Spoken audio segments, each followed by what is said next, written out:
Mirror, mirror on the wall, can you tell me how the affirmative action press secretary Karine Jean Pierre is going to gaslight we the people about this disastrous debate between Donald Trump and Sleepy Joe? Can you tell me, Mirror? Can you tell me? Let's go. Mary, did you know that Karine Jean Pierre would lie to you so? Mary, did you know that Karine Jean Pierre would gaslight you so? Oh, Mary, did you know? Mary didn't know. Mary didn't know. I didn't know. Did you? His team, who has said, the medical team said it is not warranted in this case. We have put forward a thorough, transparent annual report on his health. So they have said that is not warranted. It is not necessary. Again, we understand. We understand. We're not taking away from what you all saw or what the American people saw. We understand. It was a bad night. It is not uncommon for incumbents to have a bad night on their first debate. And we are going to continue to do the work that we have been doing on behalf of the American people. I think the president's record certainly speaks for itself. We have been transparent. We've given the medical papers. You all know he has a good health record. You know, he is 81, but he is the strongest 81 you're ever going to find. I know it appeared that he seemed a little bit feeble, that he seemed a little bit like he had some cognitive problems, but truly, and I have to let you know, this is top secret, very top secret. We had some sort of computer malfunction, and it went across the televisions, across the world, across the computers. I think Russia might have taken over the computers, and what you saw was just not right. Joe Biden is in great condition. He had a bad night. That's all it was. It was a bad night. It's not something that continuously goes on. It's just the one night you saw him. And we're not gaslighting anybody. We're not telling you didn't see what you saw. We the glitches in the TV did some things, and it really changed the focus of some people. Now, I'm not sure exactly what you saw, but the American people know that Joe Biden has delivered for them and knows that Joe Biden will continue to deliver for them. Now, we have been so transparent. We have given you the medical records, and his doctors are saying that, nope, there's no cognitive issue here. He is strong and sane, and everything is there. Even Dr. Joe Biden, he has a wife that is a doctor, and she has given the okay. I mean, what else? He lives and sleeps with a doctor, and she has said that he's good to go. So I don't know what other proof the American people could need when Dr. Jill Biden has said that her husband, Joe Biden, is in good cognitive condition.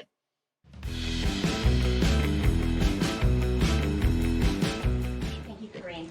You just reminded us that President Biden had a cold on Thursday. What medications was he taking in the days or hours leading up to the debate? And I know that question has come in a couple of times to us. He was not taking any cold medication. Was he taking any medication that would have interfered with his performance? He was not taking any cold medication. That is what I can speak to. I've asked his doctor, and that's what he stated to us. After the debate, did the president get examined by a doctor, or did he get a neurological scan? A neurological scan? Look, what I can say is that, just to take a step back, it was a bad night. We understand that it was a bad night. And the president has spoken to this. And he understands that. And so I cannot speak to anything beyond what I just shared. The president has regular annual physicals that we release in a thorough report. We're going to continue to do that. I don't have anything else beyond that. So was the last... Okay, Thank you, Karine. You just reminded us that President Biden had a cold on Thursday. The president's doctors has assured us that he was not taking anything, not Tylenol, not Advil.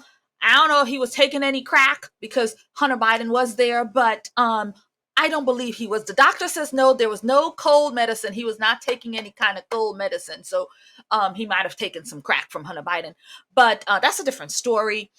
But we've been really, really transparent. We've been telling you all Joe Biden is going to deliver for the American people, and I don't have anything else to add to that. All I've got is that he's delivered for the American people. That's all I've got. That's all I've got. I can't give you anything more. There's nothing else. I got nothing else. I can't give you no more because I got nothing else. This is all I've got. All I know is that what I've told you. I don't have nothing more. I don't have nothing more. I don't have nothing more. Been in some meetings with senior advisors. Why is the president's son involved? So a couple of things I saw that reporting as I was coming out. So a couple of things there. Look, the president, as you know, is very close to his family. This is a holiday week, 4th of July. He spent time with his family, as you all know and reported, at Camp David. Hunter came back with him and walked with him into that meeting, that speech prep. And he ended up spending time with his dad and his family that night. That is basically what happened. It is a week where there's going to be more family members who are going to come to the White House. I'm sure you'll see some of them on 4th of July. Many more are expected to be here. No issue with family being in the White House. The question, though, would be, is he participating in meetings with senior advisors? What I can say is that he came back with his dad from Camp David. He walked him into the speech prep, and he was in the room. That I can tell you, he was in the room. Anything else coming out of that reporting I can't speak to, but I can say that, he's close to his family, which is not unusual. They were together at Camp David. They came back together. You're going to see a lot more family this week. Seen that, heard that, good. Yes, the president's son, who is a convicted felon, who is a crackhead, yes, and who has brought crack into the White House, yes, is sitting in the meetings with the president as he's being talked business, American business. And we know that Hunter Biden sold information to foreigners.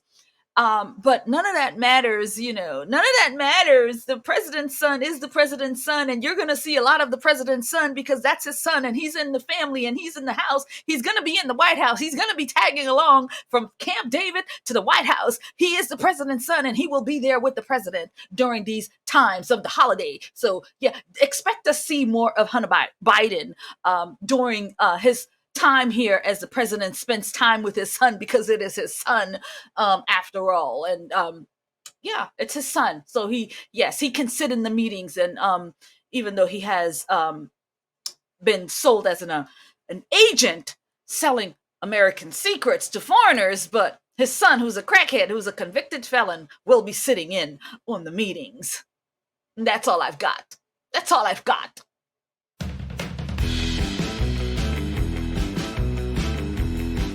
Friend, if you enjoyed that segment, then catch the full episode right there